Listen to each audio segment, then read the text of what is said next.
Hello दोस्तों, मेरा नाम है ब्रजेश और मैं आप लोगों को पढ़ा रहा था वेक्टर चैप्टर फिजिक्स में। Good evening everyone, am I audible and is it visible clearly?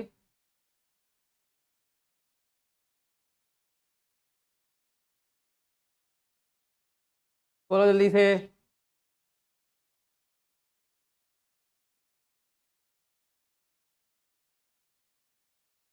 क्या मैं सुनाई दे रहा हूँ आप लोगों को? यस। ओके। और ये सही दिख रहा है, साफ दिख रहा है ये आप लोगों को क्लियरली?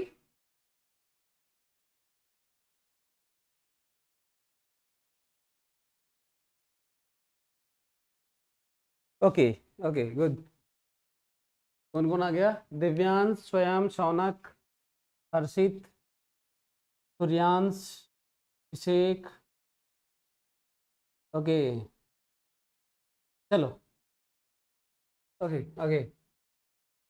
आज हम लोगों को पिछले क्लास में अब फिर बहुत ज़्यादा मैथमेटिकल एस्पेक्ट में नहीं जाता हूँ, है ना। तो आज हम लोग बल्कि लास्ट वाले क्लास में कुछ उससे रिलेटेड क्वेश्चन कर लेंगे, वो ज़्यादा अच्छा रहेगा, है ना। तो अच्छा है, एक क्वेश्चन कर ही लेते हैं, ज़्यादा बढ़िया रहेगा। उसके बाद प्रोडक्ट ऑफ वेक्टर पढ़ लेते हैं। चलिए क्वेश्चन लिखिए, क्वेश्चन लिख लीजिए और उसके बाद हम लोग थोड़ा एक दो क्वेश्चन कर लेते हैं, फिर उसके बाद प्रोडक्ट ऑफ वेक्टर्स पढ़ेंगे, ज़्यादा अच्छा रहेगा। if angle of a vector if angles of a vector with x-axis, y-axis, z-axis are if angles of a vector with x-axis, y-axis and z-axis are alpha, beta and gamma respectively. Alpha, beta, gamma respectively. If angles of a vector with x-axis, y-axis and z-axis are alpha, beta, gamma and gamma respectively, then find the value of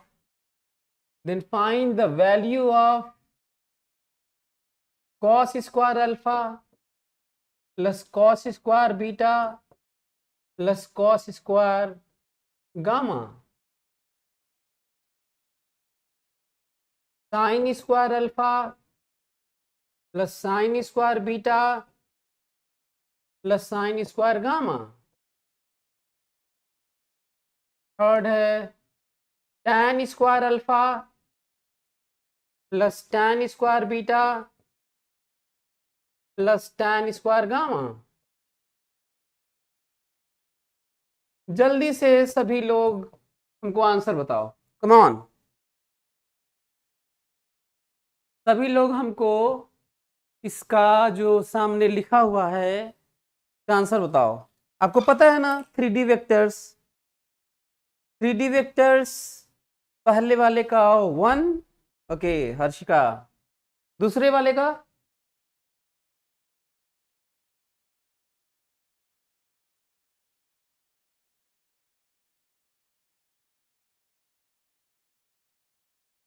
पहले वाले का 1, okay. ये तो मैं ही पढ़ाया था, इसमें कोई बड़ी चीज नहीं है, फिर भी दे दिया। दूसरे तीसरे का जल्दी बताइए, come on do it fast.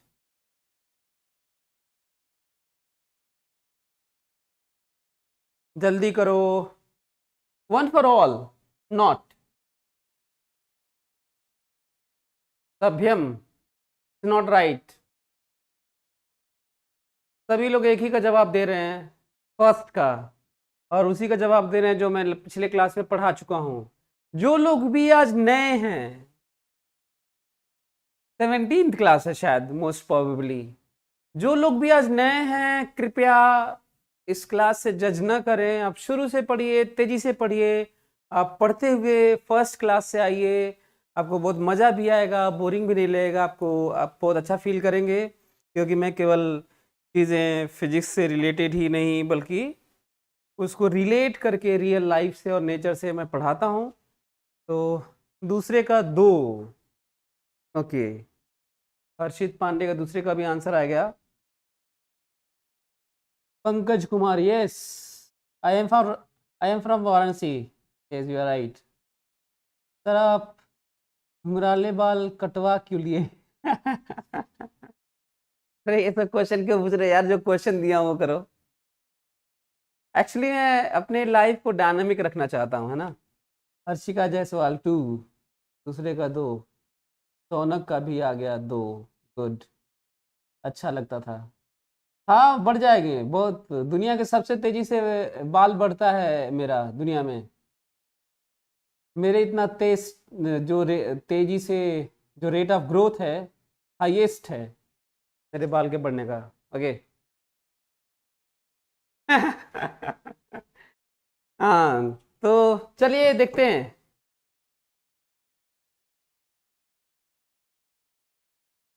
चलिए देखते हैं ये वाला। आप लोगों को याद होगा, यदि एक्स एक्सिस से अल्फा, वाई एक्सिस से बीटा और जेड एक्सिस से कोई वेक्टर है तो मान लेते हैं वेक्टर है एक्स आई प्लस वाई जे प्लस जेड के ना। तो कोसाइन वैल्यूज आपको मालूम है ना। तो कोसाइन वैल्यूज क्या होता है, मैं कहूं कि cosine values of a angle between vectors this and x axis is what. तो क्या कहोगे, x by mod r, y और वाई एक्सिस है y by mod r z, है ना ऐसे। ओके सो ये तो मैं कल ही पढ़ाया था कि वन होता है, ये तो मैं कल पढ़ाया था कि वन होता है। इसीलिए इसकी जगह बल्कि हम लोग ऐसे भी लिख सकते हैं, है ना। इसकी जगह ऐसे भी लिख सकते हैं, कॉस अल्फा का l square plus m square plus n square भी लिखते हैं। एल का मतलब होता है कॉस अल्फा, है ना। ओके, दूसरा वाला ये जो है इसको कैसे लिखा जा सकता है, जो दूसरा वाला है इसको ऐसे लिखा जा सकता है, दूसरे वाले को 1 - cos square alpha plus 1 - cos square beta plus 1 - cos square gamma. सही लिखा हूं? देखो 1 1 1 3 हो गया, 3 - cos square alpha plus cos square beta plus cos square gamma 3, और ये आपको पता है कि ये 1 होता है ना। तो equals to what, 3 - 1 is equal to 2, so this is 2। Third का किसी का आंसर आया? अच्छा इसको तो ऐसा नहीं है कि हम लोग ऐसे ही करेंगे तो आएगा।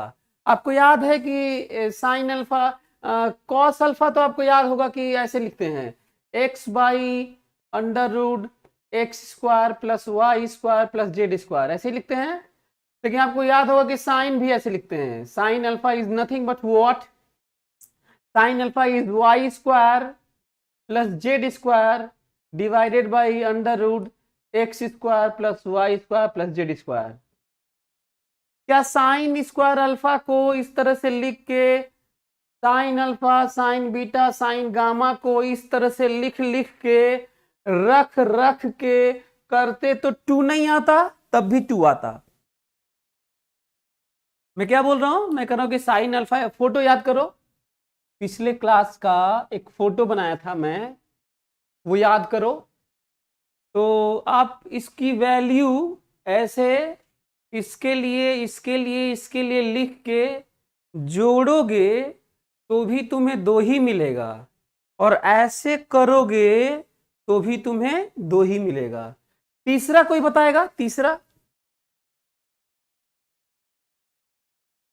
तीसरे का आंसर कुछ लोग 2 बता रहे हैं। पीयूष का आंसर 2 है, स्वयं का आंसर 2 है, सभ्यम का आंसर 2 है, हर्षित पांडे का तीसरे का 3 है, हर्षिका जायसवाल का तीसरे का 2 है,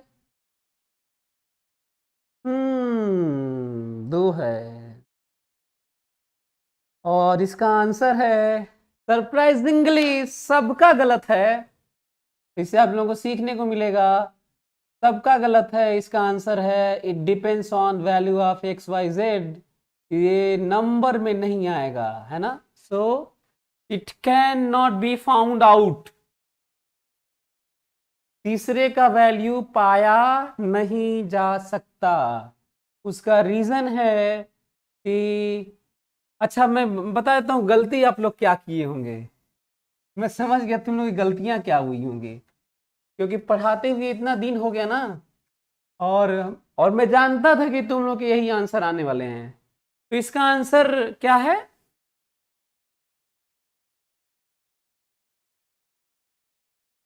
इसका आंसर तीसरे वाले क्या है नहीं बताया जा सकता। न इसका आंसर 3 है, न इसका आंसर 2 है ना। क्यों नहीं बताया जा सकता? क्योंकि इसको लिख सकते हैं sign square alpha by cos square alpha plus sine square beta by cos square beta plus sine square gamma by cos square gamma. तुम लोग से गलतियां ये हो गई कि तुम लोग ऊपर ऊपर अलग से जोड़ लिए और नीचे नीचे अलग से जोड़ लिए। और जब ऊपर ऊपर जोड़े होगे तो 2 मिला होगा, और नीचे नीचे जोड़े होगे तो 1 मिला होगा। क्या ऐसा होता है क्या कि जब जोड़ते हैं तो ऊपर ऊपर जोड़ लेते हैं, नीचे नीचे जोड़ लेते हैं? यही तुम लोगों से मिस्टेक हो गया, जल्दी जल्दी में सोचने में मिस्टेक हो गया, है ना। और दूसरा, यदि ऐसे तो आ नहीं रहा है ना। आप ऐसे नहीं लिख सकते, ऐसे नहीं लिख सकते कि sign square alpha plus sine square beta plus sine square gamma divided by cos square alpha plus cos square beta. ऐसे थोड़ी लिखा जाता है। ऐसे सुने हो कहीं कि ऐसे बस ऊपर ऊपर और नीचे नीचे अलग से जोड़ा जाता है? अरे एलसीएम लेना पड़ता है और तब जोड़ते हैं। कम से कम इतना तो आप लोगों को ज्ञान होना चाहिए था। दूसरा, तो तब भी नहीं आएगा। दूसरा, आपके दिमाग में ये आ सकता है कि इसको लिखते हैं फोटो याद करके लिखते हैं। वो वाला फोटो याद करते हैं जो मैं कल बताया था, एक्स एक्सिस से। This is x, this is under x square plus y square plus z square, and this is under y square plus z square. तो tan alpha is nothing but what? √y square plus z square divided by x. तो क्या इसी तरीके से आपको पता चल गया अल्फा के लिए क्या लिखा गया है, तो बीटा के लिए क्या लिखा जाएगा? और इसके लिए और लिख के देखना, वो भी सॉल्व नहीं होगा आपसे, है ना। स्क्वायर करके जोड़ लेना और वो सॉल्व नहीं होगा। और जब नहीं होगा तो फिर आंसर नहीं आएगा। It depends on value of x y z given vector के कंपोनेंट्स। ओके, इमेजिन करो कि कोई बोलता है कोसाइन वैल्यूज लिखने के लिए, ठीक है। कुछ चीजें और बता दूं क्या? कुछ चीजें और बता देता हूं। हमको लगता है कि चाहे एक क्वेश्चन और करो, एक क्वेश्चन और करो अच्छा लगेगा। एक क्वेश्चन और करो अच्छा लगेगा आपको। If angle of a vector, come on do it fast. If angle of a vector, if angles of a vector with x-axis and y-axis are, if angles of a vector with x-axis and y-axis are 45 degree and 60 degree. If angles of a vector with x-axis and y-axis are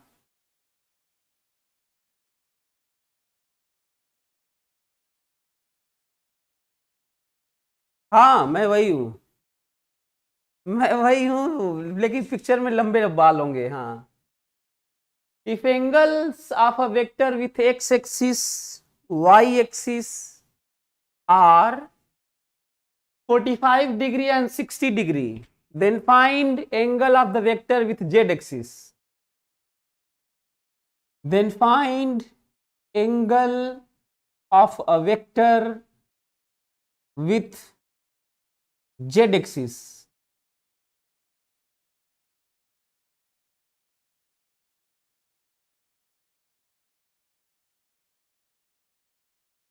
Come on.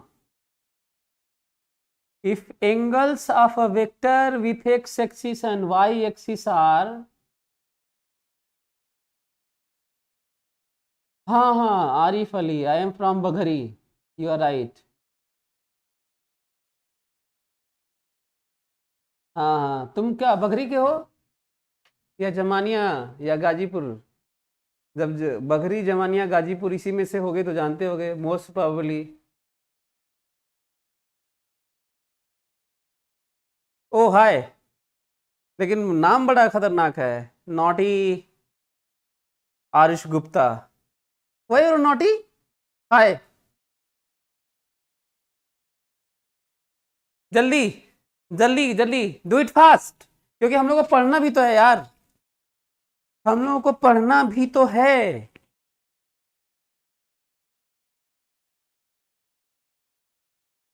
Krishnanand 60 degree with Z axis 5/3, okay. I am a student, okay okay okay good. Aarush Gupta, अच्छा हाँ आरुष गुप्ता, पता नहीं नाम से, I am not recalling you.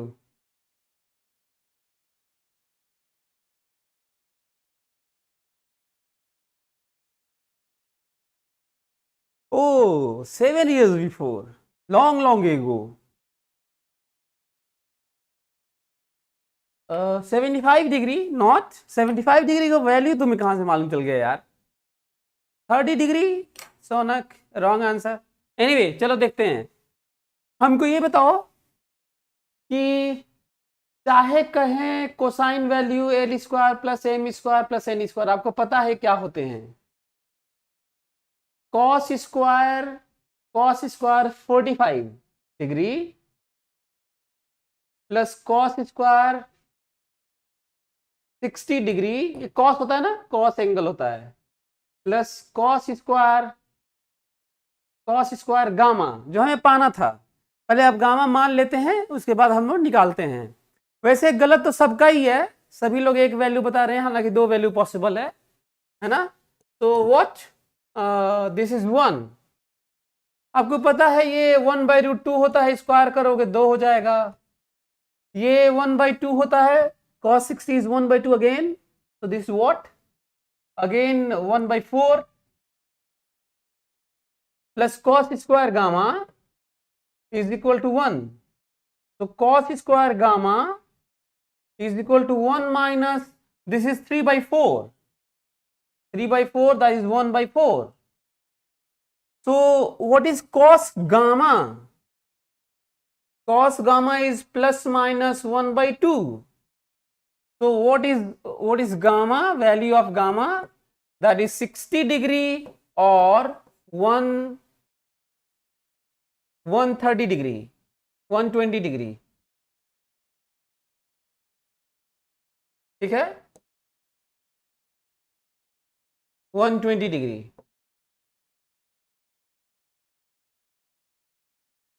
दो value.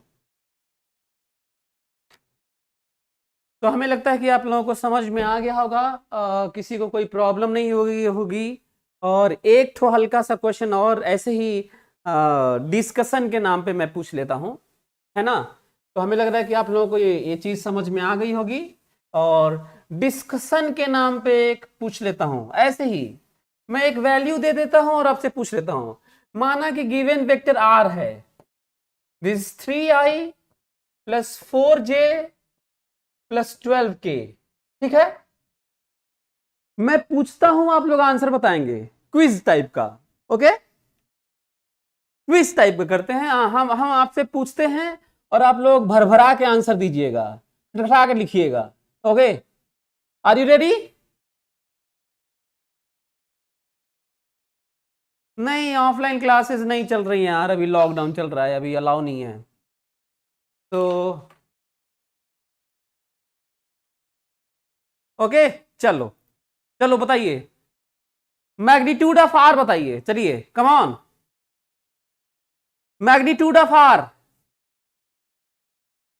Magnitude of r, find magnitude of r, come on.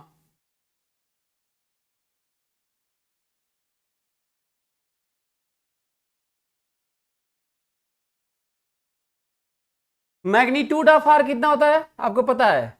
Magnitude of are होता है under root x का स्क्वायर प्लस वाई का स्क्वायर प्लस जेड का स्क्वायर, और इसको सॉल्व करना, ये 13 आएगा। तो बहुत सारे बच्चों का 13 आया है and it's right answer. Okay good, तो ये आसान सा क्वेश्चन था, मैं पूछ लिया। सभी लोग बताएं what is angle of this vector with x axis, come on, angle of the vector with x axis, come on, do it fast. Angle of this vector with x-axis,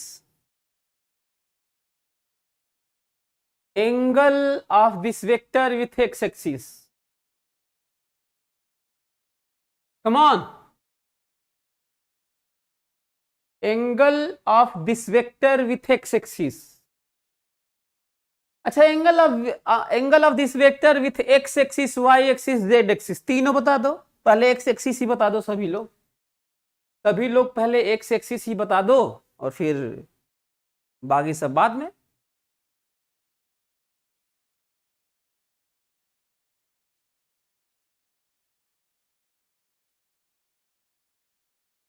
चलिए एक्स एक्सिस मान लेते हैं, x axis से इस vector का alpha angle बन रहा है, एक्स एक्सिस से इस वेक्टर का अल्फा एंगल बन रहा है। देखिए ऐसे, ऐसे देखिए,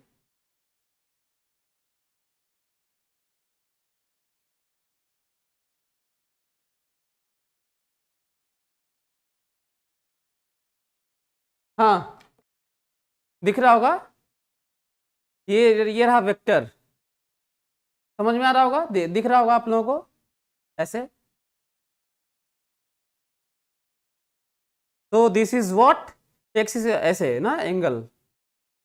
एनीवे तो अल्फा एंगल बन रहा है तो हमें पता है कॉस अल्फा क्या होता है, हालांकि साइन अल्फा टैन अल्फा भी लिख सकते हैं, लेकिन हम लोग कॉस इसलिए लिखते हैं क्योंकि आसान होता है। ये cos alpha x by mod r, याद होगा है ना, मॉड आर आप जानते हैं, एक्स की जगह 3 लिखना है, 3 लिखना है, और इसकी जगह लिखना है 3 का स्क्वायर प्लस 4 का स्क्वायर प्लस 12 का स्क्वायर, एंड दैट इज 3/13। तो what is the angle alpha? That is cos inverse 3/13। हमको लगता है बाकी सब आप लोग बता सकते हैं, है ना, वाई एक्सिस से और जेड एक्सिस से आप लोग बता सकते हैं, हमें बताने की जरूरत नहीं है। अब अगला क्वेश्चन है, देखता हूं कुछ नया चीज पूछता हूं आपसे। What is component of this vector along x-axis? Come on.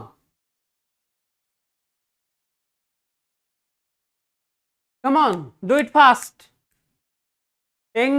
Component of this vector along x-axis. Component of this vector along x-axis.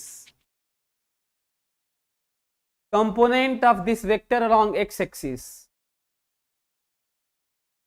Answer is 3. Answer is 3. Component of vector along y-axis, that is 4. Component of this vector along z-axis, that is 12. Okay, fine, good. अब मैं कठिन question पूछने जा रहा हूं।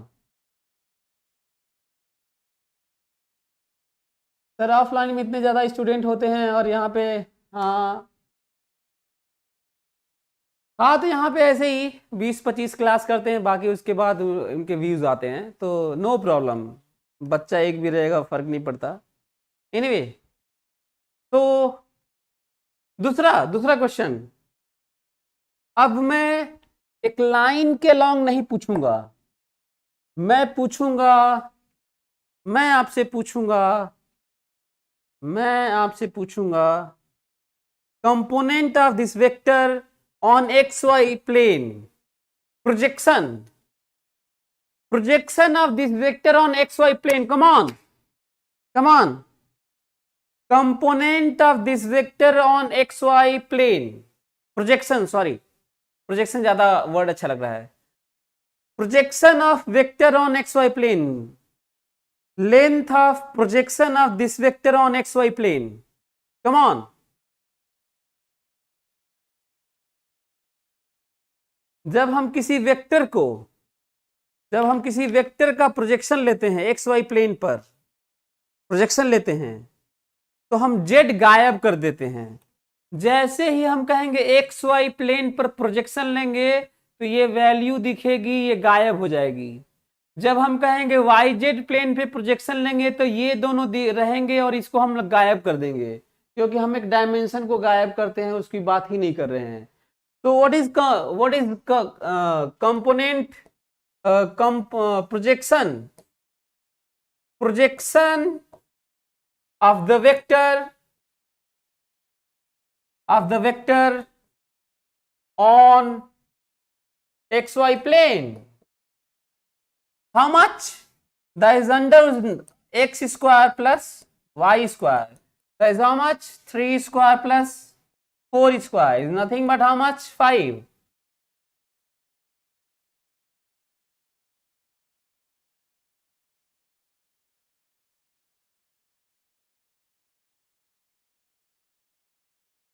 नहीं Krishna Keshav, it's not right. 13 cos 45 degree 13 सही लिखे हो.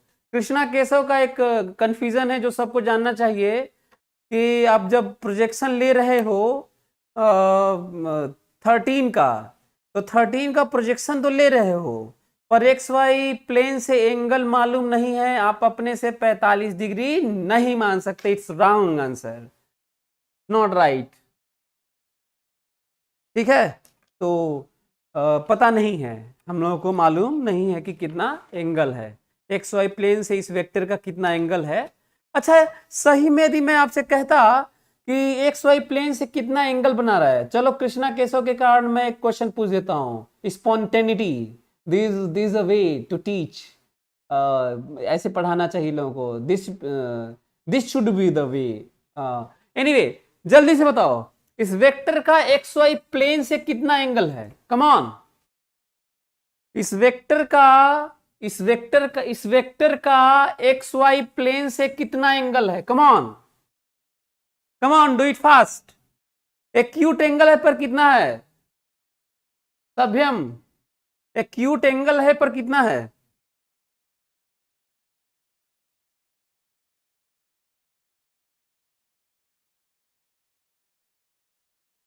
एक्यूट एंगल है पर कितना है.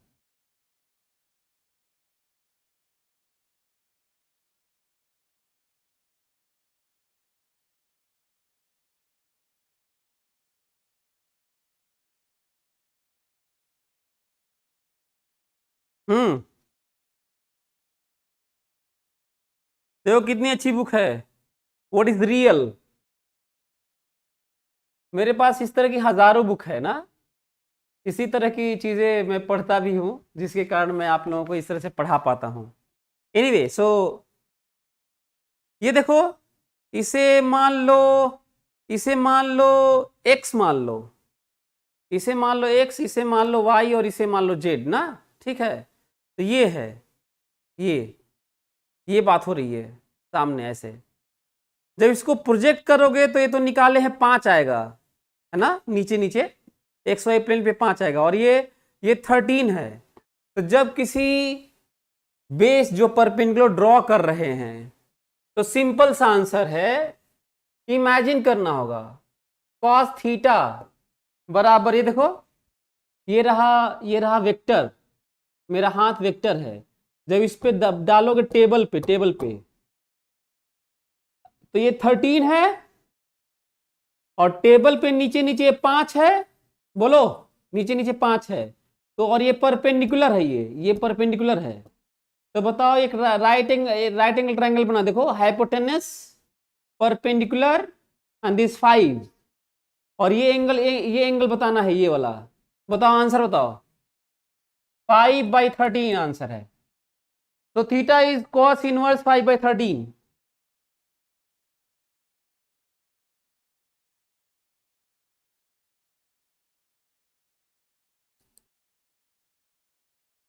गौरव जायसवाल, यदि tan इनवर्स में देना है तो आपको 12/13 लिखना होगा। tan इनवर्स 12/13, नहीं नहीं सॉरी 12/5। गौरव जायसवाल थोड़ा सोच के देखो, यदि tan एंगल लिखोगे तो सामने वाला जेड वाला है जो कि 12 है, और नीचे बेस वाला 5 है। Perpendicular by base 12/5, hypotenuse 13। ठीक है गौरव जायसवाल, चलिए हमको लगता है कि आप लोग बहुत कुछ सीख गए होंगे, है ना। अब इसमें अच्छा एक और क्वेश्चन बड़ा सा पूछूं क्या? इसका मैं इस वेक्टर का, सपोज दिस इज वेक्टर, इस वेक्टर का सारे डायरेक्शन में कंपोनेंट लिया। इस वेक्टर का इधर लिया, इधर कंपोनेंट लिया, इधर कंपोनेंट लिया, उधर कंपोनेंट लिया। कितने डायरेक्शन में कंपोनेंट ऑफ प्रोजेक्शन ले सकता हूं? कितने डायरेक्शन में ले सकता हूं? इनफाइनाइट डायरेक्शन में। आपको बताना है कि what is maximum length of projection of this vector along any direction in space. Come on,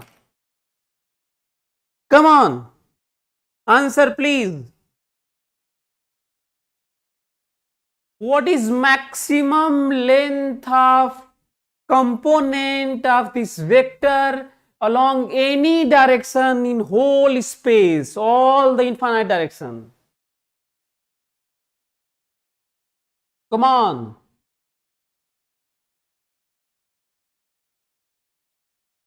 That is 13, और वो भी किसके along? वेक्टर का कंपोनेंट उसी वेक्टर के लॉन्ग, वेक्टर का कंपोनेंट उसी वेक्टर के लॉन्ग।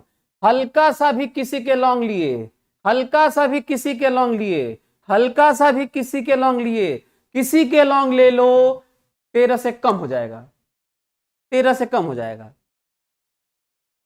तो किसी भी वेक्टर का मैक्सिमम कंपोनेंट किसके लॉन्ग होता है? उसी के लॉन्ग होता है, और उस वेक्टर के मैग्नीट्यूड से ज्यादा कंपोनेंट हो ही नहीं सकता। किसी भी डायरेक्शन में लोगे कम हो जाएगा, सिवाय उसी के अलोंग लो, उसी के अलोंग प्रोजेक्शन लोगे, उसी के अलोंग कंपोनेंट लोगे तो मैक्सिमम होगा, उल्टा लोगे तो उसी का माइनस होगा। if I am taking projection or component along opposite to this vector, then value of that component is -13। Explain कर दिया हूं। एक सभ्यम शुरू से आप लोग नहीं देखे होंगे, आप लोग शुरू से देखिएगा, है ना। बीच में आए होंगे तो इसलिए नहीं समझ में आ रहा है, इसलिए बोलता हूं कि कुछ बातें आपके ऊपर से निकल जाएंगी यदि आप शुरू से नहीं पढ़े होंगे। जो मेरे से शुरू से पढ़ रहे हैं देखिए आंसर किए हुए हैं, 13 बोल रहे हैं, है ना। तो मैं ऐसा नहीं है, पढ़ाया हूँ, और शुरू से देखिए आप लोगों को पता चल जाएगा। अब हम लोग आ जाते हैं, बहुत हुआ, अब हम लोग आ जाते हैं प्रोडक्ट ऑफ वेक्टर्स।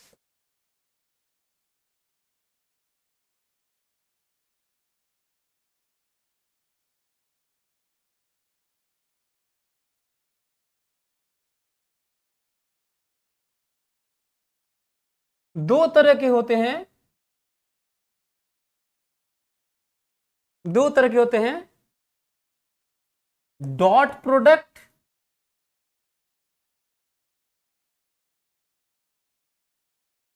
एंड और स्केलर प्रोडक्ट।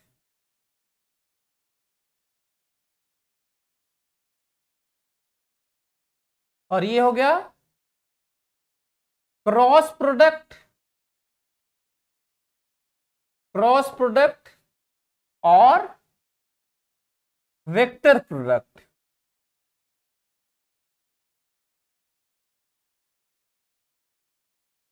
ठीक है, और इसके लिए हम चूज करते हैं ब्लू। ब्लू सही दिखेगा क्या? This is A. रेड सही रहेगा? This is a and this is b and theta, a vector and b vector. सभी लोग समझने की कोशिश करें और लेक्चर को ध्यान से सुनना, क्योंकि ये केवल मैं अपनी किताब में लिखा हूं और केवल मैं ही बताता हूं, ठीक है। जब साइंस इवॉल्व हो रहा था ना, सभी लोग डायरेक्ट सीधा वैल्यू लिख देते हैं, बताते नहीं हैं कि वेक्टर के दो प्रोडक्ट क्यों हुए, क्या जरूरत थी, तीन क्यों नहीं, चाहे एक ही क्यों नहीं, जैसे स्केलर के प्रोडक्ट होते हैं, दो क्यों हुए, और चाहे डिवीजन क्यों नहीं होता। चलिए समझने की कोशिश करिए। मैं आर्किमिडीज से लेकर, मेरे पास पूरी हिस्ट्री है, बल्कि मेरे मेरे पास तो सच तो ये है कि मेरे पास हिस्टोरिकल इतने अच्छी अच्छी बुक हैं हिस्टोरिकल चीज़ों को एक्सप्लेन करती हुई। सेपियंस में पढ़ा, युवल नोआ हरारी की, इजरायली हिस्टोरियन है, वो बहुत पॉपुलर हैं, he is also atheist like me. तो 25 लाख ईयर्स ह्यूमन हिस्ट्री का पूरा थॉरली एक्सप्लेनेशन और प्रूफ के साथ चीजें हैं, है ना उसमें, तो मैं पढ़ा हूं। साइंस कैसे इवॉल्व हुआ, तो ये देखा गया कि बहुत सारी चीजें, बहुत सारी क्वांटिटीज का डायरेक्शन होता है, ऑब्वियसली पोजीशन, लखनऊ कहाँ है, दिल्ली कहाँ है ना, तो बहुत सारी, किधर चल रहे हो, उधर क्यों जा रहे हो, उस डायरेक्शन में, इस डायरेक्शन में फ्लो है, पानी का बहाव है, तो डायरेक्शन है ना। तो कुछ चीजें डायरेक्शनल हुई, डायरेक्शन हुआ कुछ चीजों का, और कुछ चीजों का डायरेक्शन का मतलब नहीं था, डायरेक्शन था नहीं। जब चीजें एक्सपेरिमेंट की गई, देखी गई, तो दुनिया में केवल दो ही चीज डील किया जाता है ultimately, which are also related, force and energy. दुनिया में फोर्स और एनर्जी के अलावा दुनिया में कुछ है ही नहीं, सब कुछ एक्सप्लेन किया जा सकता है फंडामेंटली। और सच तो ये है कि ये दोनों भी आपस में रिलेटेड हैं, work energy theorem like law से, है ना। तो सच तो ये है कि बल्कि एनर्जी इज एवरीथिंग, और यदि एनर्जी की भी बात करते हैं तो तब मेजर की बात करते हैं, तब कहते हैं time, that is fourth dimension which measures everything. Energy की भी बात टाइम के साथ ही होने लगती है, flow containing this and that and change, क्योंकि दुनिया डायनामिक है, डायनामिज्म या बातचीत में भी एक टाइम इलैप्स होता है, तो हर जगह। तो पता नहीं आप लोग लूसी मूवी देखे हैं कि नहीं, एक साइंस फिक्शन मूवी है जिसमें यही कहा जाता है कि time is ultimate dimension which measures everything, और एवरीथिंग मीन्स एवरीथिंग, ओके। तो यदि मैं टाइम को अभी छोड़ दूं, जो हम लोग के कोर्स में अभी इस तरह से नहीं है कि हम लोग टाइम को उस नज़रिए से देखें जिस नज़रिए से आइंस्टाइन ने देखा था कभी स्पेस को कर्व करते हुए टाइम के साथ, तो बल्कि मैं ये कहूँगा कि ज़्यादा अच्छा हुआ कि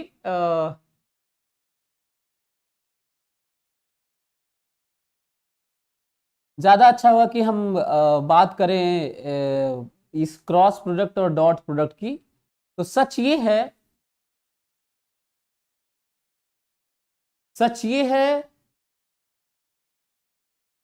कि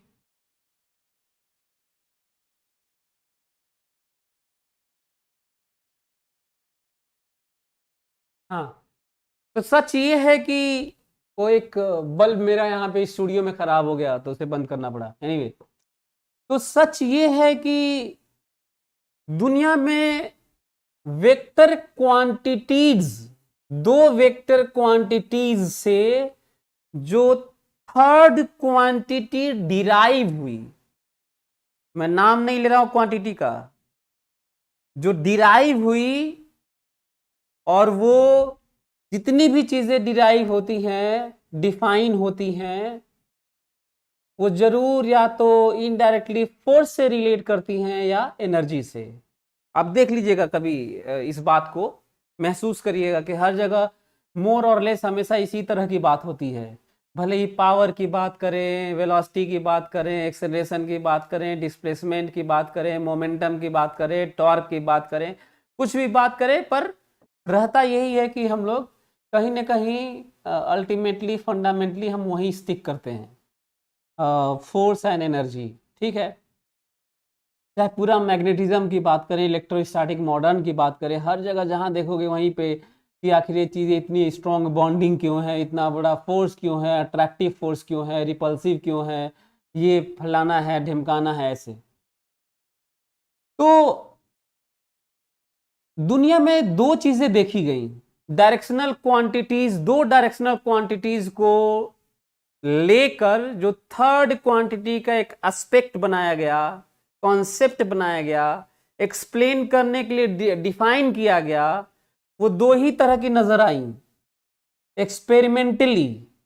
या तो पैरेलल इफेक्ट नजर आया या तो परपेंडिकुलर इफेक्ट नजर आया। ध्यान से, जिस दिन पर 45 डिग्री इफेक्ट नजर आएगा पूरा फुल्ली एज अ होल, उस दिन 3 प्रोडक्ट होंगे, लेकिन अभी तक नजर नहीं आया है। तो लोग उल्टा पढ़ाते हैं, पहले लोग इसी को लिख देते हैं, फिर कहते हैं कि ये होता है। आप बताइए कहां से आया, ये ज्यादा जरूरी है। तो क्या आया? तो पैरेलल इफेक्ट हमेशा जहां देखा गया पैरेलल इफेक्ट, मतलब इसका दो वेक्टर पैरेलल इफेक्ट का एक्सप्लेनेशन वो हमेशा किसको रिलेट करता था? डायरेक्शन लेस क्वांटिटी को बताता था, है ना। वो एनर्जी को रिलेट करता था, एनर्जी से रिलेट, एनर्जी पावर, है ना, इस तरह का रिलेट करता था। और जो परपेंडिकुलर इफेक्ट था वो फोर्स से रिलेट करता था, टॉर्क फोर्स ऐसे, है ना। तो दो इफेक्ट देखे गए, 3 नहीं मिले अभी तक। तीसरा हो सकता है कि कभी मिल जाएगा, तो 3 प्रोडक्ट की बात करेंगे, है ना। तो ये दो वेक्टर है ए और बी, जिनके बीच का एंगल थीटा है। तो लोग कैसे पढ़ाते हैं? कहते हैं ऐसे, लोग पढ़ाते हैं तो कहते हैं कि ऐसा है भाई कि ए डॉट बी, लोग कहते हैं, अच्छा हाँ पहले तो मैं बताना भूल गया, इसका नाम डॉट प्रोडक्ट क्यों है और स्केलर प्रोडक्ट क्यों है? दोनों डॉट प्रोडक्ट या स्केलर प्रोडक्ट दोनों बोलते हैं। डॉट प्रोडक्ट क्यों बोलते हैं? क्योंकि हम लोग डॉट लगाते हैं, सिंबल वाइज यूज करते हैं, सिंबल वाइज इसका नाम रखा गया। तो क्या रखा गया? Dot product. और समझ में आ गया डॉट प्रोडक्ट क्यों बोलते हैं? क्योंकि दो वेक्टर का डॉट प्रोडक्ट इसलिए बोलते हैं क्योंकि सिंबल डॉट यूज करते हैं, इसलिए इसका नाम डॉट प्रोडक्ट रख दिया गया। अब कहोगे स्केलर प्रोडक्ट इसका नाम क्यों है? क्योंकि रिजल्ट वाइज नाम रखते हैं, रिजल्ट वाइज नाम रखते हैं। तो हम लोग इसको mod A mod B cos theta, मतलब दो वेक्टर क्वांटिटी का डॉट प्रोडक्ट या स्केलर प्रोडक्ट, जो रिजल्ट आता है वो स्केलर देता है। कुछ लोग इसको ए बी कॉस थीटा भी ऐसे लिखते हैं, this is magnitude of a and b. लोग ऐसे ही पढ़ाते हैं, and this is parallel effect. या तो तुम बी को ए के पैरेलल तोड़ लो और प्रोडक्ट ले लो, चाहे ए को बी के लॉन्ग कंपोनेंट ले लो और प्रोडक्ट ले लो, दिस इज पैरेलल इफेक्ट। क्या है ये? पैरेलल इफेक्ट है। Got it? ये है पैरेलल इफेक्ट। दूसरा क्रॉस प्रोडक्ट, इसका नाम क्रॉस प्रोडक्ट क्यों है? दो वेक्टर का क्रॉस प्रोडक्ट।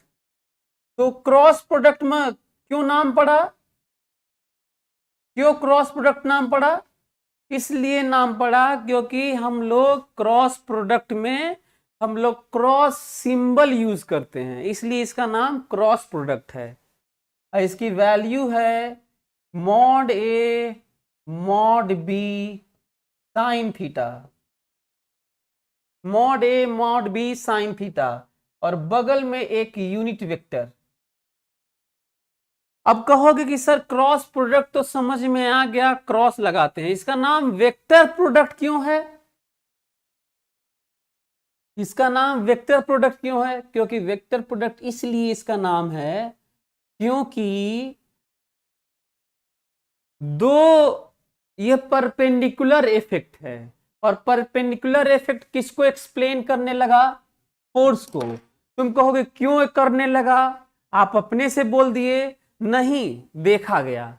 यदि इधर मैग्नेटिक फील्ड है, इधर की तरफ मैग्नेटिक फील्ड है, इधर की तरफ मैग्नेटिक फील्ड है, तो जब वेलोसिटी इस पे परपेंडिकुलर फेंकी गई, वेलोसिटी परपेंडिकुलर फेंकी गई तो फोर्स लगा, और जब उसी के अलोंग फेंका गया चार्ज को तो फोर्स नहीं लगा। तो बताओ ये कौन सा वाला है? ये कैसे डिफाइन है? ये वाला परपेंडिकुलर इफेक्ट। सबसे पहले यही इफेक्ट भी देखा गया है ना।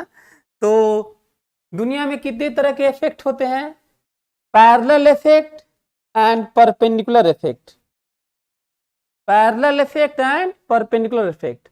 पैरेलल इफेक्ट मतलब force, sorry, energy, power, work, है ना, इन सब चीजों को, पोटेंशियल, इन सब चीजों को डील करता था। और एंड दिस परपेंडिकुलर इफेक्ट, ये किसको डील करता था? फोर्स को डील करता था, फील्ड को डील करता है ना, टॉर्क को डील करता है। तो देखा गया नेचर में कि ऐसा होता है। दरवाजे के अलोंग खींचोगे तो नहीं घूमेगा, लेकिन परपेंडिकुलर, दरवाजे के प्लेन के परपेंडिकुलर दरवाजा ऐसे ऐसे घूमेगा ना, रोटेट करेगा, टॉर्क जिसे बोलते हैं। तो ये इसको कुछ लोग ऐसे भी लिखते हैं, a b sine theta that is vector. अब आप कहेंगे कि इसका नाम वेक्टर प्रोडक्ट क्यों पड़ा? क्योंकि दो वेक्टर का क्रॉस प्रोडक्ट या परपेंडिकुलर इफेक्ट वेक्टर क्वांटिटी को डील करता है, जिसका नाम फोर्स है या रिलेटेड टू फोर्स है, फोर्स लाइक है। इसीलिए, और मैग्नेटिक वाला इफेक्ट बताया भी, इसीलिए ये परपेंडिकुलर वाला साइन थीटा। इसका मतलब ये हुआ कि या तो बी को ए के परपेंडिकुलर तोड़ के मल्टीप्लाई कर लो, या बी को रहने दो और ए को बी के परपेंडिकुलर तोड़ के मल्टीप्लाई कर लो। तुम्हें दोनों केस में यही मिलेगा। और ये वाला, या तो ए को बी के पैरेलल तोड़ लो, रिजॉल्व कर लो, कंपोनेंट लेके पैरेलल इफेक्ट मल्टीप्लाई कर लो, तो यही मिलेगा। या फिर इसको मत तोड़ो, इसको तोड़ लो, इसके पैरेलल और मल्टीप्लाई कर लो। हमें लग रहा है कि आप लोगों को समझ में आ रहा होगा। यही चीज दुनिया का कोई भी टीचर नहीं, चाहे वो फॉरेन का टीचर हो, एक्सप्लेन नहीं किया। अब आप कहेंगे सर आप कैसे कर दिए, आप कहां से जाने? इसका रीजन है, मैंने ह्यूमन हिस्ट्री और इवोल्यूशन ऑफ साइंस पढ़ा है। लोग पढ़ते नहीं है ना, लोग रटवा रहे हैं इस समय, वही नहीं करना है। मेरा मकसद है कि मैं आप लोगों को इतना सेंसिबल बना दूं कि आप खुद भी सोचने लगे, ये बहुत जरूरी है। एनीवे, सो अच्छा, लोग पढ़ाते कैसे हैं? लोग उल्टा पढ़ाते हैं, कहते हैं कि ये दो वेक्टर है, dot product a b cos theta होता है और cross product a b sine theta होता है। काहे होता है भाई? कहां से आया है? दो ही क्यों? जैसे प्रोडक्ट होता है वैसे एक प्रोडक्ट होना चाहिए था, या तीन क्यों नहीं? है ना, ये बहुत जरूरी है समझना, जिसको एक्सप्लेन किया। अब रही बात ये क्या है, तो यदि इसका मैग्नीट्यूड कहें, इसमें तो डायरेक्शन है ही नहीं, इसमें तो डायरेक्शन है ही नहीं, लेकिन इसमें डायरेक्शन है, क्योंकि इन दोनों का क्रॉस प्रोडक्ट वेक्टर ही देता है, क्रॉस प्रोडक्ट वेक्टर ही देता है। तो वेक्टर देता होगा, ऐसे सुनोगे ना तो ज्यादा अच्छा लगेगा। कैसे? ए वेक्टर है और बी वेक्टर है, पर ए डॉट बी लेने पर रिजल्ट वेक्टर नहीं स्केलर है। ध्यान से, ध्यान से, ए वेक्टर है ए वेक्टर है और बी वेक्टर है, पर ए डॉट बी जो रिजल्ट है वो वेक्टर नहीं है, बल्कि वो स्केलर है और वैल्यू है ए बी कॉस थीटा। दूसरा, यहां पे आओ, ए वेक्टर है, ए वेक्टर है, बी भी वेक्टर है, और ए क्रॉस बी भी एक वेक्टर है, एक वेक्टर है। रिजल्ट दुनिया में एक ही होता है, इसका भी रिजल्ट एक ही है। दुनिया में कुछ भी प्रोसेस का, फिनोमेना का फाइनली रिजल्ट एक ही होता है ना। कभी कभी कई वैल्यूज होते हैं तो उनको भी रिजल्ट के तौर पे ही लेते हैं। तो ये है, ये एक वेक्टर है, माना कि ये आर वेक्टर है या सी वेक्टर है। A cross B is C vector, result is C, एक वेक्टर है, वो भी वेक्टर है, और वेक्टर है तो दो चीज होगा, मैग्नीट्यूड एंड डायरेक्शन। तो वो सी, ए क्रॉस बी बराबर वेक्टर सी मान लो, तो कहूंगा सी का मैग्नीट्यूड बताइए, तो उसका आंसर है a b sine theta, a b sine theta उसका मैग्नीट्यूड है। लेकिन ध्यान से सुनो, यदि लेफ्ट में वेक्टर है, कहा जा रहा है कि इसका रिजल्ट वेक्टर है, तो केवल मैग्नीट्यूड तो लिख नहीं सकते थे, डायरेक्शन बताना होगा। This n stands for normal, this n stands for normal perpendicular to the plane of a and b. तो ये नॉर्मल किसके परपेंडिकुलर है? वेक्टर ए और वेक्टर बी के जो प्लेन है, वेक्टर ए को बी के पैरेलल तोड़ने पर एक्सिस थीटा हो जाता है सर। हाँ हाँ, एक्सिस थीटा नहीं, कॉस थीटा ले लेते हैं, कॉस थीटा लेते हैं। जैसे बी को ए के लॉन्ग तोड़ोगे तो बी कॉस थीटा होगा, या ए को बी के लॉन्ग तोड़ोगे तो ए कॉस थीटा होगा। ऐसे किसी के लॉन्ग तोड़ते हैं तो कॉस थीटा लेते हैं। ये तो पीछे मैं क्लास में पढ़ा चुका हूं, पता नहीं तुम शुरू वाला क्लास किए हो कि नहीं गौरव। हाँ, तो ये क्या है? अच्छा, इसको कैसे लिखते हैं? इसे इसे ये बहुत बड़ा डरावना है, इसलिए एक्सप्लेन कर रहा हूं। जब हम फिजिक्स में या कहीं पे भी, जब हम किसी वेक्टर क्वांटिटी का मैग्नीट्यूड जानते हैं, जब हम किसी क्वांटिटी का मैग्नीट्यूड जानते हैं, तो यूनिट वेक्टर का सहारा लेकर हम डायरेक्शन बताते हैं। Got it? जब हम किसी वेक्टर का जब हम किसी वेक्टर का मैग्नीट्यूड जानते हैं, तो मैग्नीट्यूड के बगल में यूनिट वेक्टर का सहारा लेते हैं डायरेक्शन बताने के लिए। और ये यूनिट वेक्टर किसके अलोंग है? ए और बी के परपेंडिकुलर। तो ध्यान से, ए क्रॉस बी का डायरेक्शन बताने जा रहा हूं। ए क्रॉस बी का मैग्नीट्यूड मालूम, a b sine theta. A cross b का मैग्नीट्यूड मालूम, a b sine theta. Direction सुनो, यदि मैं ए और बी को बोर्ड के प्लेन में मानूं, बोर्ड के प्लेन में, तो right hand thumb rule, right hand thumb rule use करते हैं। हालांकि आप कह सकते हैं कि sir left hand thumb rule भी तो यूज कर सकते थे, तो दिस इज कन्वेंशन, क्योंकि दुनिया में ज्यादातर लोग राइट हैंडेड होते हैं, इसलिए लेफ्ट हैंडेड को इग्नोर किया गया है। कोई परमानेंट ऐसा नहीं है कि इसके पीछे कोई बहुत बड़ा रीजन है, बस एक छोटा सा रीजन है कि ज्यादातर लोग राइट हैंडेड होते हैं, नथिंग एल्स। तो क्या करना है? पहले वेक्टर की तरफ अपने हाथ को करिए और कर्ल करिए, दूसरे वेक्टर की तरफ मोड़िए। दूसरा वेक्टर इधर है ऐसे, तो जो थंब होता है वो डायरेक्शन होता है किसका? ए क्रॉस बी का डायरेक्शन होता है। इसका मतलब ए बी का जो प्लेन है उसके परपेंडिकुलर, उसके परपेंडिकुलर, उसके परपेंडिकुलर ए क्रॉस बी का डायरेक्शन होता है।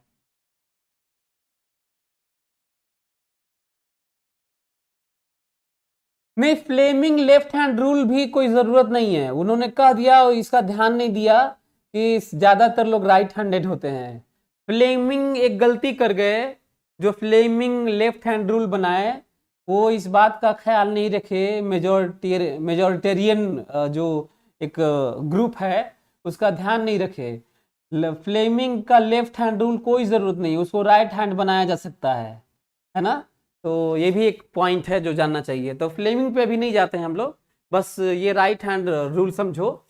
अच्छा, कोई कहता है बी क्रॉस ए। अच्छा हाँ, ये ध्यान दो, A dot B, A dot B बराबर B dot A, but A cross B not equal to B cross A. Why? A dot B बराबर बी डॉट ए तो होता है, पर ए क्रॉस बी बराबर बी क्रॉस ए नहीं होता, क्योंकि स्केलर प्रोडक्ट डॉट प्रोडक्ट में केवल मैग्नीट्यूड होता है, इसलिए बराबर होते हैं। और ए क्रॉस बी और बी क्रॉस ए इसलिए बराबर नहीं होते क्योंकि ये डायरेक्शन होता है और दोनों का डायरेक्शन अलग होता है। कैसे? ए क्रॉस बी इधर होगा, बोर्ड के बाहर होगा ए क्रॉस बी, और बी क्रॉस ए किधर होगा? This is b cross a, अंदर होगा, अंदर। बी क्रॉस ए अंदर, बी क्रॉस ए अंदर। Got it? समझ में आया?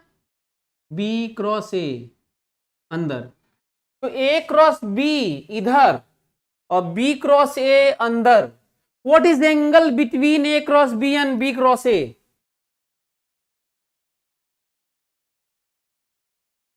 What is the angle between A cross B and B cross A?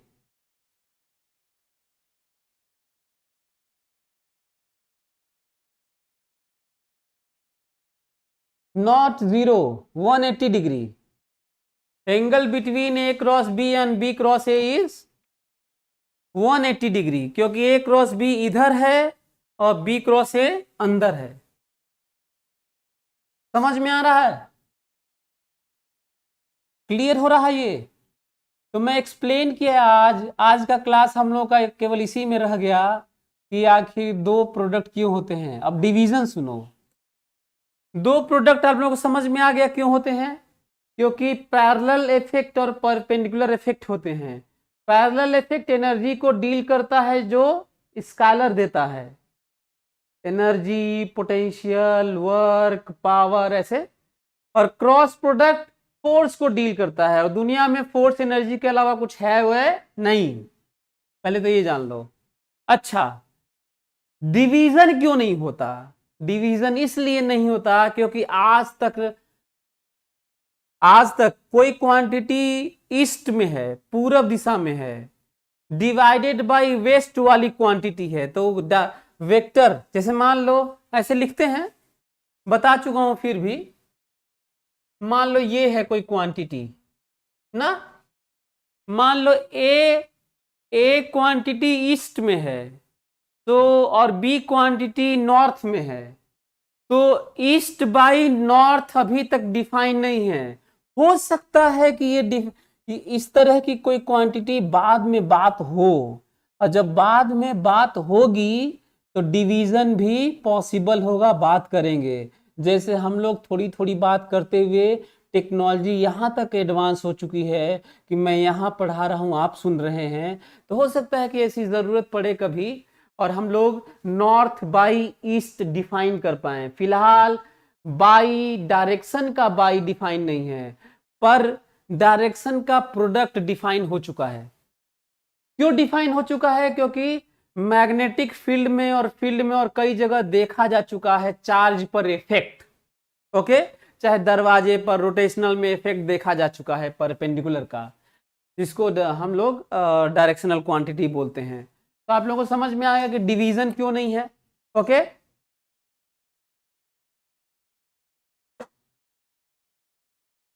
समझ में आ रहा है ये?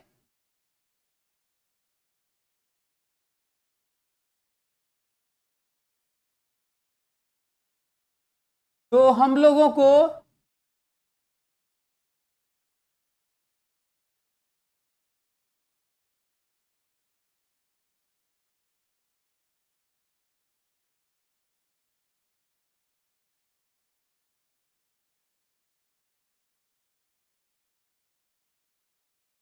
हाँ ठीक है, तो हम लोगों को अब मैं आप लोगों को दिखाने जा रहा हूँ वो जीआईएफ जिससे आप ज़्यादा रिलेट कर पाएंगे, उससे थोड़ा आप लोगों को जोड़ता हूँ। यार ये पता नहीं यार ऑफलाइन क्लासेस कब शुरू होंगी क्या होंगी। चलिए देखते हैं, अब हम लोग जीआईएफ देखने की कोशिश करते हैं। मैं एक्सप्लेन कर चुका हूँ आपको, है ना।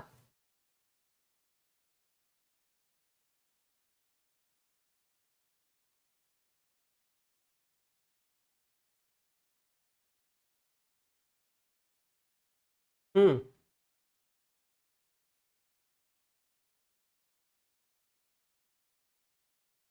ये देखो जो आपके सामने दिख रहा है इसके बारे में बात कर चुका हूं, जिस तरह से एक वेक्टर को लेकर प्रोजेक्शन, इसका फोटो भी बनाया था मैं, जिसमें ये एक्स है, ये वाई है और ये जेड है, जिसमें एक वेक्टर है और ये एक्स वाई प्लेन है, दिख रहा होगा। ये जो कलर है वो एक्स वाई प्लेन है, ये जो कलर है वो वाई जेड प्लेन है, और ये जो कलर है वो एक्स जेड प्लेन है। ये दीवारें हैं, तुम्हारे कमरे की दीवारें हैं, ये भी समझना बहुत जरूरी है। ये जो दिख रहा है ना, जिसको और अच्छे से अलग अलग कलर से बना हुआ है। एनीवे तो ये देखो जो मैं समझा रहा था, कोई पॉइंट, इसको तुम वेक्टर की तरह ट्रीट कर सकते हो, और इस वेक्टर का नाम होगा 2i plus 3j plus 5k। क्या नाम होगा? 2i plus 3j plus 5k, this vector. और चाहे इसको पॉइंट कह लो, चाहे ओरिजिन से एक वेक्टर कह लो, है ना। इसके बारे में आपको मैं बता भी चुका हूं, ठीक है। नेक्स्ट, जो मैं पॉइंट को 2 3 5 की तरह डिफाइन किया था, उसको मैं x y z, this is x, this is y and this is z, x y z. यदि इसका ओरिजिन से एक वेक्टर लिखा जाए इसको, तो कहा जाएगा एक्स आई प्लस वाई जे प्लस जेड के। ओके, हमें लग रहा है आप लोगों को समझ में आ रहा होगा। ये देखो जो आज मैं पढ़ाया था, कर्ल, कर्ल दिख रहा होगा, दिस इज कर्ल। ए को पकड़ो, बी की तरफ कर्ल करो, तो सी एक वेक्टर है। This C vector is nothing but A cross B. This C vector is nothing but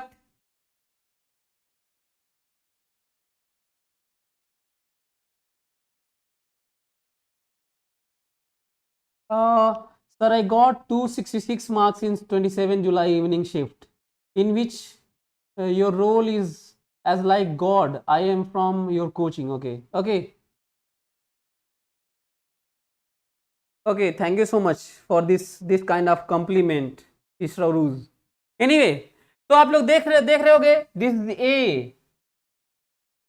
A cross B, तो सी एक वेक्टर है, ए भी एक वेक्टर है, बी भी एक वेक्टर है, और इनका क्रॉस, ये जो प्लेन है ना, एक प्लेन दिख रहा है, ए बी का अपना प्लेन होता है। दिस इज ए बी का अपना प्लेन होता है, ए बी का अपना प्लेन होता है, ए बी का अपना प्लेन होता है, ए बी का। और हमेशा ए क्रॉस बी दो वेक्टर का हमेशा अपना एक प्लेन होता है, और उनका क्रॉस हमेशा परपेंडिकुलर होता है, या तो इधर परपेंडिकुलर होता है या तो इधर होता है। सपोज दिस इज प्लेन, तो इस प्लेन के परपेंडिकुलर या तो इधर परपेंडिकुलर, या तो किसी भी प्लेन पर दो परपेंडिकुलर होते हैं, एक इधर डायरेक्शन और एक इधर डायरेक्शन। Got it? और ये किस पे डिपेंड करता है, वो वेक्टर उसमें कैसे लिए गए, ए क्रॉस बी लिया जा रहा है कि बी क्रॉस ए लिया जा रहा है, इस पे डिपेंड करता है कि बोर्ड के बाहर होगा कि बोर्ड के अंदर होगा। यदि बी क्रॉस ए कर देंगे तो नीचे हो जाएगा, this is b cross a, नीचे। हमें लग रहा है कि आप लोगों को ये भी समझ में आ रहा होगा ये देखो, इसमें एक रेड कलर का है और एक ये blue cross, A cross B.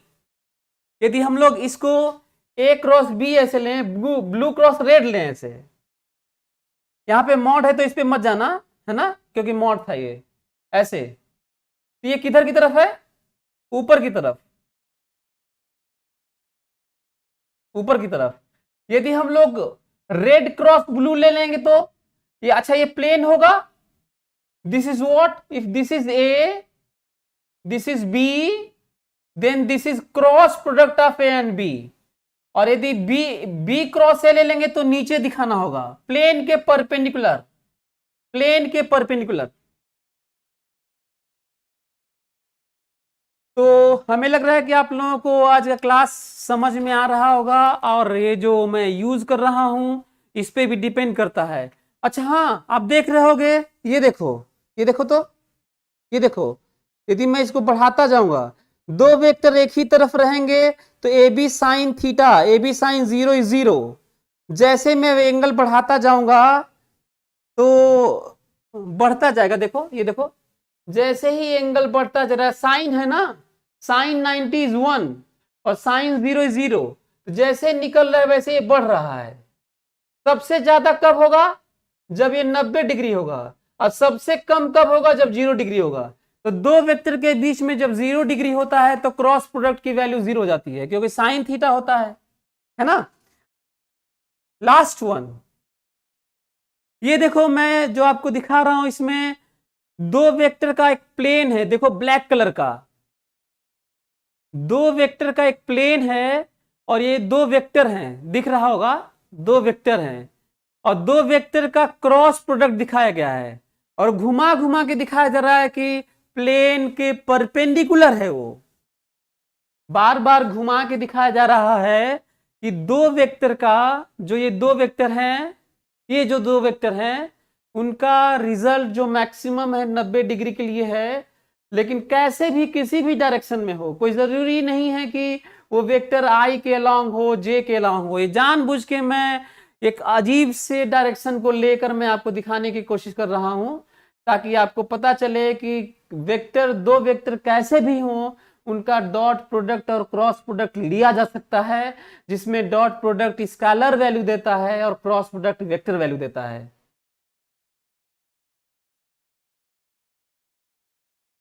So is it okay? तो आज का क्लास आप लोगों को जो समझ में आया कि रियली में प्रोडक्ट ऑफ वेक्टर्स दो तरह के कब आए, क्यों आए, दो ही क्यों है, डिवीजन क्यों नहीं है। डिवीजन क्यों नहीं है? क्योंकि वेक्टर का डिवीजन डायरेक्शन के साथ होगा और डायरेक्शन का डिवीजन डिफाइन नहीं है, इसीलिए वेक्टर का डिवीजन डिफाइन नहीं है। अब आप कहोगे कि सर प्रोडक्ट भी तो डायरेक्शन के साथ होगा, तो वो क्यों डिफाइन है? तो आज डिफाइन हो चुका है। कहोगे क्यों डिफाइन है? मैं कहूंगा कि नेचर में देखा गया है। कैसे देखा गया है अब यहाँ पे नहीं कर सकते, नेचर ऐसा है जिसपे क्वेश्चन आप नहीं कर सकते। आप ये नहीं कर सकते कि कहीं ना कहीं रुकना पड़ेगा। आप कह सकते हैं कि अर्थ और सन आपस में फोर्स लगाते हैं।